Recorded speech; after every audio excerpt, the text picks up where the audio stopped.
So now that we have a better understanding of how to read and write things into a CSV file, as well as writing things using the dictionary version of a CSV file, we are now going to create something to do things with that data.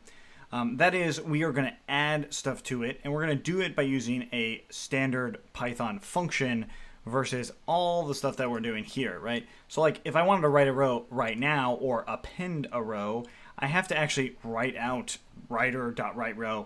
That's not very programmatic, right? That's very, very manual. So in this one, we're going to go ahead and implement this in a way that we'll actually use in our program later. So I'm going to go ahead and make a new file here, and I'm going to call this hungrydata.py. hungrydata.py. So this is our data. This is where we're going to be working with our data that we are going to be storing in data.csv.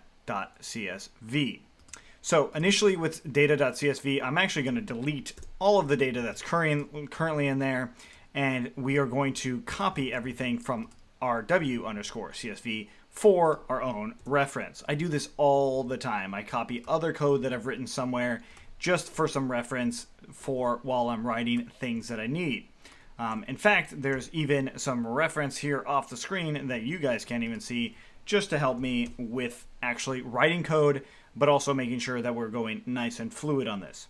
So the first thing that I want to do is I want to make a method that is going to append to my data. So basically I want to make sure to do this, so I'm going to define it. So I'll say append data, and it's going to take some data. We're going to take some arguments in here, and right now I'm just going to say pass. So this function is going to do a few things. First of all, it's probably going to assume that the file's created. So it has to check to make sure that that file is even a file. If it's not a file, then we're going to have to create that file. But right off the bat, I'm not going to necessarily check whether or not it's created. I already have it created, so I'm going to assume that it's created at this time. So append data, we want to get the file name, or more specifically, the file path.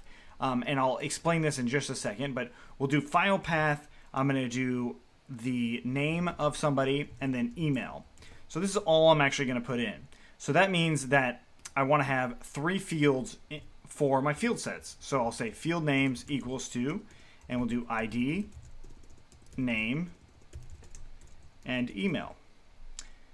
Again, field names, that's coming from here, writer, everything, right? So this is going to be our header. So I can go ahead and copy a lot of this stuff right here and print it down here. But what I do see is ID is being a field name, but it's not actually being passed, right? So now I want to do is figure out the length of the actual entire file, or the length of the rows. So how many rows are there? So the length of the number, or rather, instead of the length, you'd say the number of rows. So let's actually figure out what the number of rows are by creating a function for it. So I'm going to define get length, and we're going to take in that file path again, and we're going to return some length. So I'm going to return 1 for now. Okay, so get length is going to take in that file path, and it's going to return 1. So we'll just say the next ID equals to get length of the file path. So this is going to be our ID value. This will make a lot more sense once we do it, but just think about this logically is when we're appending data, the next item in the row, so the very first item is going to have, the very first row should have our field names, right? But the very first item added should have an ID of 1. The second item added should have an ID of 2, and then so on. Like you would just keep going down that line, and that's where this get length function is really going to come in. So the very first one we do is, of course, going to have an ID of 1. But we're not going to change this get length function quite yet. So now that we've got this append data, I do actually want to write this data. So again, it's append data. Remember how we did append before in the mode of append. So inside of our working with files, we have a mode here that says append to existing file or creates new file. So that's what we're going to do now, and we will say with open, and this is going to be file path, comma, A for append as CSV file. And now we can just tab all of this stuff in. So I'm going to get rid of this pass call. Now that we've got this, we can add that writer and then dot right row parentheses. I'm going to give us some space here. And in this right row function, I'm going to use some curly brackets. We are not going to put, or we are going to put ID, and we're going to say next ID. We'll say name is equal to name, as in the variable that's being passed, or the parameter that's being passed, and then email, and being the exact same thing. So this is our function for appending data. So this should absolutely 100% work at this time, because our file path will go to data.csv, our name will be whatever we want. So let's go ahead and run this. I'm going to get rid of all of our examples now because we no longer need them. So this is now our file, right? It has a function called append data. So let's actually call that function with append data. We'll do file path of data.csv, and then the name will be Justin, email hello@teamcfe.com, right? So that's our team's email address, that's my name, and we've got our data. So this should actually add it into our data.csv file. So now what we can do is actually run this Python file from the terminal outside of the shell. So let's exit out of Python and list everything out where you are. So ls or dir if you're on Windows.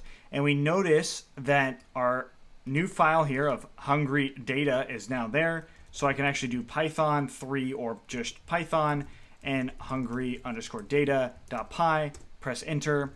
And if we come back in here, I now see that, hey, check it out. I actually have this data coming through. That's great. So that means that it's actually working. If I ran it again, the data comes through again. But it actually added that row for us. So we might need to change some things as far as that's concerned. But for now, it is there and it's working. So the reason that we have that is because this is append. If I got rid of this right row, this is actually how we would do it. So let's go ahead and get rid of that. This right row header or right header. And I'm going to go into my data and I'm going to go ahead and get rid of this. Save that. And we'll try that one more time. I saved everything, ran Python 3 again, and there we go. So this time, maybe I didn't save this correctly. Let's try that again one more time. Saved and saved. And there we go. So now it's actually writing that extra row. It's appending it just as we expected, and it's not adding the header in there. Notice that when we did have the header in there, it added it to the end. It actually, so if we brought that header back in, if we bring this back in, it's going to go on line 6. So let's do it. Saved everything, and we see that it's on line 6. So appending goes to the end of the file and adds it there, and that's a really, really clear example of that. So now that we've got that, let's go ahead and edit our data a little bit back to what it should be. Now we need to update this getLength method. So we actually want to get the length of whatever this file path is. I still will talk about this file path in just a second, but let's go ahead and get this length. It's fairly simple. We're just going to do with open data.csv as CSV file. And now we'll say CSV file or read file. So we'll reader equals to csv.reader, and that's the CSV file. And then we'll say reader list equals to the list of the reader. So this will ensure that it is a list item. So everything in there becomes a big list, basically. We could print out that if we wanted to. So print out reader list. But really, we just want to return the length of the reader list.